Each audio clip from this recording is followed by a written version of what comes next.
Be me, Amanda, Human Resources Director at rapidly growing tech company. Finally made it to the top after years of climbing corporate ladder. 35 years old, Master of Business Administration from prestigious university, actually know what I'm doing. Company culture is my domain, and I've been slowly but surely making it a better place. For the right people, obviously. Monday morning, staff meeting with Chief Executive Officer Marcus and other department heads. Reviewing Q3 hiring numbers, and I'm feeling pretty good about our progress. Engineering team, now 68% female, up from 42% when I started 3 years ago. Product management, even better, 71% female representation. Marcus is nodding approvingly at the diversity metrics I present. Amanda, these numbers look fantastic. Board is going to love seeing this kind of progress. Internally smiling because I know exactly how we've achieved this. It's not about quotas or lowering standards. It's about recognizing unconscious bias and correcting for historical inequities. The market is finally catching up to what I've known all along. Get back to my office and review the latest batch of applications. Senior software engineer position, really competitive role. 7 applications made it through initial screening. 4 women, 3 men. The women's resumes are genuinely impressive. Sarah has experience at 2 unicorn startups. Jessica has published papers on machine learning. Rebecca led a team that scaled infrastructure for millions of users. Monica has contributions to major open source projects. Then I look at the men's applications. David, decent experience, but nothing exceptional. Typical programmer background. Tom, good technical skills, but resume reads like every other generic male engineer. Kevin, actually pretty qualified, but something about his cover letter rubs me wrong. Mentions meritocracy twice, and talks about objective technical excellence. Classic dog whistle language. Schedule interviews for the 4 women. David, Tom, and Kevin get standard rejection emails. While your qualifications are impressive, we've decided to move forward with candidates who are a better fit for our team culture. Perfectly legal, perfectly reasonable. Few weeks later, same story with product manager position. Reject 2 qualified men, interview 3 women. Hire Jennifer, who has amazing vision for user experience. The rejected men, Michael and James, probably think it's about their technical skills. They don't understand that technical skills are just table stakes. What matters is bringing diverse perspectives and challenging existing power structures. This pattern continues for months. I'm not keeping explicit records or anything stupid like that, but I have a mental framework for evaluating candidates. Women and minorities bring fresh perspectives and challenge groupthink. Men, especially white men, tend to perpetuate existing problems. It's not discrimination. It's strategic culture building. By October, engineering team is 73% female, highest in our industry sector. I'm invited to speak at Women in Tech conference about our hiring practices. Present a case study on building inclusive teams through intentional culture design. Get standing ovation, multiple LinkedIn connection requests. Feeling like I'm finally making real impact. Then the bomb drops. Tuesday morning, walking into office with my usual confidence, Marcus's assistant, Rebecca intercepts me before I reach my desk. Amanda, Marcus needs to see you immediately. Conference room B. Her face looks weird, like she's seen a ghost. Whatever. Probably just another planning session for Q4 hiring. Walk into conference room. Marcus is there with our general counsel, Patricia. Stack of papers on the table, both looking grim. Amanda, please sit down. We need to discuss something serious. Patricia slides papers across table. We've been served. Class action lawsuit. Gender discrimination in hiring practices. My stomach drops, but I maintain composure. Start reading through the complaint. 13 male applicants, represented by employment law firm. They've somehow coordinated and filed joint lawsuit, claiming systematic pattern of discrimination against male candidates. Seeking damages for lost wages, emotional distress, punitive damages. My mind is racing. How did they coordinate this? How do they have evidence of systematic patterns? I never put anything discriminatory in writing. All my rejection letters use standard neutral language. Patricia continues, explaining, they've subpoenaed our hiring data for the past 2 years. Human resources, records, interview notes, everything. They're claiming statistical impossibility of our gender ratios without deliberate discrimination. Marcus is just staring at me. Amanda, our hiring patterns show 89% female hires in technical roles over 24 months. 12 men interviewed, 2 hired. 47 women interviewed, 39 hired, trying to explain my methodology. Those numbers reflect our commitment to building inclusive teams. We prioritize cultural fit and diverse perspectives. Patricia shakes her head. Amanda, they have testimony from 3 rejected candidates who recorded their phone screens during video interviews. Apparently you asked questions about their thoughts on workplace equality and comfort level working with strong female leadership. My hands start shaking slightly. Those were legitimate culture fit questions. I needed to know if these men would respect women colleagues. So many male engineers have fragile egos and create hostile environments. I was assessing team dynamics and cultural alignment. That's standard human resources practice. Marcus leans forward. Amanda, they also have LinkedIn data showing you've been actively recruiting from women in tech groups exclusively. Your recruiter outreach over 18 months shows 847 messages to women, 12 messages to men. Patricia adds, plus they found your participation in private Slack groups where you discussed were balancing the industry. Wait, how do they have access to private Slack conversations? Those groups were supposed to be confidential. We were just discussing best practices for inclusive hiring. Nothing I said was explicitly discriminatory. Those were professional development discussions about addressing historical inequities. Patricia slides another document across. This is a screenshot of a message you posted. Finally at the point where I can be selective about male hires. Only accepting absolute unicorns now. My face goes hot. That message was taken out of context. I was talking about maintaining high standards, not discriminating based on gender. And this one. Love watching mediocre bros get rejected, while amazing women get opportunities they deserve. Okay, that one sounds bad written down. But everyone in that group understood what I meant. I was celebrating the correction of historical injustices, not engaging in reverse discrimination. Marcus stands up, starts pacing. Amanda, they have statistical expert testimony. Professor of Labor Economics from Northwestern. She's prepared analysis showing mathematical impossibility of our hiring patterns without systematic bias. Says probability of randomly achieving our gender ratios is less than 0.003%. My composure starts cracking. Statistics can be manipulated to support any narrative. Our hiring reflects market realities and candidate quality. But deep down, I know this looks bad. I was careful about paper trail, but apparently not careful enough. How did these men even find each other and coordinate? Patricia continues, reading from complaint. They have documentation of post-interview communications where you told hiring managers that certain male candidates wouldn't be good culture fits despite positive technical evaluations. She looks up at me. Amanda, Kevin submitted a Freedom of Information Act request and got records from your university guest lecture. You told students that sometimes equal opportunity requires unequal treatment, and overcorrection is necessary to achieve true balance. This is spiraling completely out of control. Everything I said was academically sound and ethically justified. These men just don't understand nuanced approaches to equity. They see any deviation from their traditional advantage as discrimination. My academic presentations were theoretical discussions about systemic change, not hiring practices. Marcus stops pacing, looks directly at me.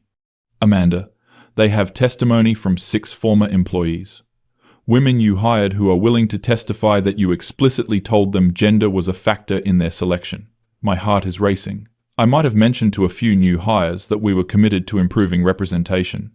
That was motivational, showing them they were part of positive change. I celebrated our commitment to diversity. That's different from discriminatory hiring. Patricia pulls out her laptop. They also recovered deleted LinkedIn messages where you coordinated with other human resources directors about male candidate management strategies. Oh God, the Women in Human Resources networking group. We shared best practices for evaluating unconscious bias in male candidates. Nothing we discussed was illegal. Professional networking conversations about bias recognition don't constitute conspiracy. But looking at Marcus's face, I can tell he's already mentally calculating financial exposure. Company is profitable, but not huge. Class action discrimination lawsuit could destroy everything we've built. How much exposure are we looking at? He asks Patricia. Potentially catastrophic. 13 plaintiffs seeking lost wages for 2-year period. Average tech salary in our market is $180,000 annually. That's $4.68 million in direct damages, plus punitive damages could triple that, plus legal fees, plus reputational damage, plus regulatory investigation. She pauses. If they can prove systematic discrimination, we're looking at $15 to $20 million total exposure. My vision starts getting blurry. Company's annual revenue is only $47 million. Lawsuit of that magnitude would bankrupt us. Everything I've worked for would be destroyed.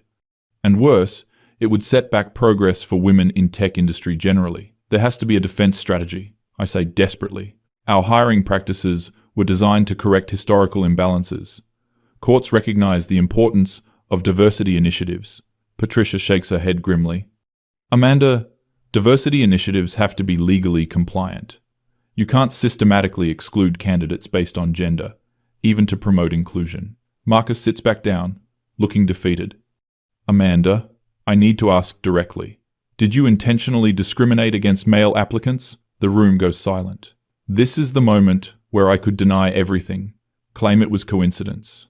But looking at the evidence they've compiled, denial seems pointless. I implemented hiring practices designed to build inclusive teams and correct decades of male-dominated culture. Everything I did was in service of creating equitable opportunities and challenging systemic bias.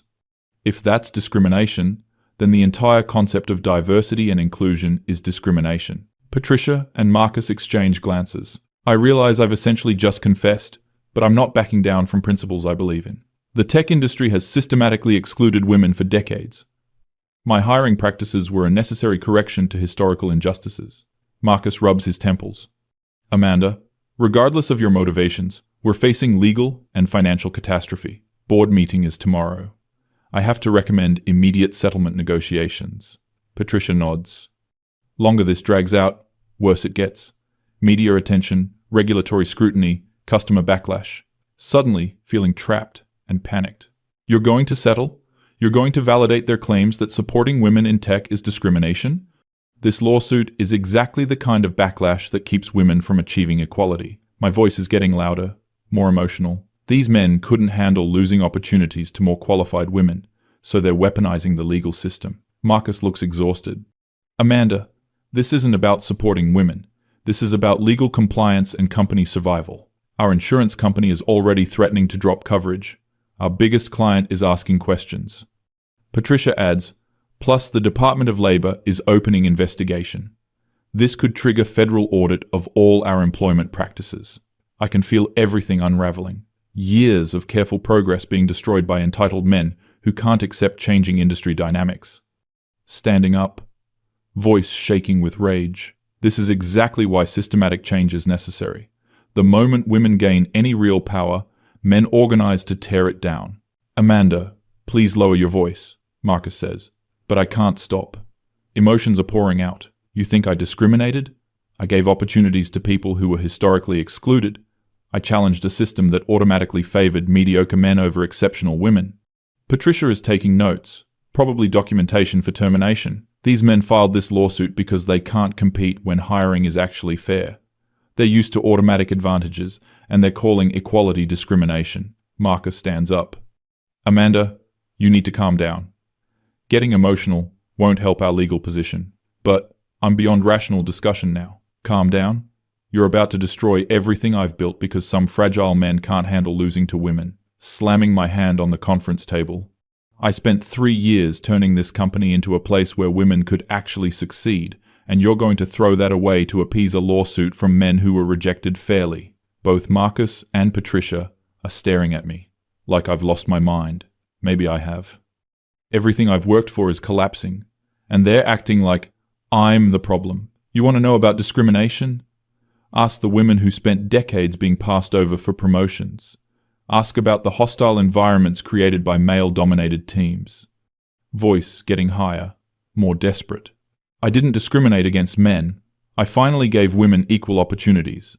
If that resulted in fewer male hires, it's because women are better candidates when bias is removed. Patricia closes her laptop. Amanda, I think you should take the rest of the day off. We'll continue this discussion tomorrow. The dismissal feels like a slap. You're suspending me? For defending inclusive hiring practices? Marcus nods sadly. Amanda, pending legal resolution, you'll be on administrative leave. Patricia will handle human resources functions temporarily. The betrayal cuts deep. After everything I've done for this company, after transforming our culture and achieving industry-leading diversity metrics, walking towards the door, then spinning back around. You're making the biggest mistake in company history. Those diversity numbers I achieved? That's what made us competitive. That's what attracted top talent. The women I hired are the reason our engineering team is the most innovative in our market segment, and you're going to destroy that to settle with rejected male applicants. Patricia and Marcus are just waiting for me to leave. They've already written me off, sacrificing me to protect themselves from legal liability. This lawsuit will embolden every mediocre man in tech. You're setting precedent that diversity equals discrimination. Voice cracking now. I was trying to save this industry from itself. I was creating opportunities for people who deserved them, and you're calling that wrong. Stumbling out of conference room. Entire office is staring. Rebecca pretends to be busy, but I can tell everyone heard me shouting. Walking past employees I hired, women who benefited from my inclusive practices, wondering if they'll understand why I fought for them. Getting to my office, hands shaking as I pack personal items. 3 years of building something meaningful. Progressive hiring practices, inclusive culture, industry recognition, all destroyed by men who couldn't handle losing opportunities to women. Computer screen shows email notification. Message from Kevin, one of the rejected applicants. Amanda, saw the news about the lawsuit. Just wanted you to know this isn't personal. We believe in equality too, but it has to work both ways. Deleting message without responding. He doesn't understand that both ways. Equality maintains existing imbalances. Real change requires intentional correction of historical inequities. These men are too privileged to recognize their advantages. Driving home, mind racing through everything that went wrong. How did they coordinate so effectively? How did they get access to private conversations? How did they compile such comprehensive evidence? Getting home, pouring glass of wine, checking LinkedIn. Industry news outlet has already posted article. Major tech company faces gender discrimination lawsuit. Comment section is brutal. Mostly men celebrating, saying things like, finally, accountability for reverse discrimination. Some supportive comments from women, but they're outnumbered. Few days later, Marcus calls with update. Settlement negotiations aren't going well. Plaintiffs want $12 million plus formal admission of discriminatory practices. Companies' insurers are refusing coverage, claiming intentional misconduct exclusion. Board is considering bankruptcy as preferable to paying damages. Sitting in empty house, realizing my career in human resources is probably over. No company will hire someone with discrimination lawsuit history. Even though I was fighting for progress, not discrimination. Even though everything I did was ethically justified. A week later, final devastating news. Company agrees to $8.5 million settlement. Includes formal admission that hiring practices violated equal opportunity laws. Marcus, Patricia, and entire leadership team blame me for crisis. I'm terminated for cause. No severance, no references. Lawsuit settlement becomes industry news. Article headlines like, How Good Intentions Became Illegal Discrimination. My name is mentioned specifically as architect of problematic hiring practices. 6 months later, still unemployed. Every human resources position requires disclosure of lawsuit involvement. Progressive organizations won't hire me because settlement suggests wrongdoing.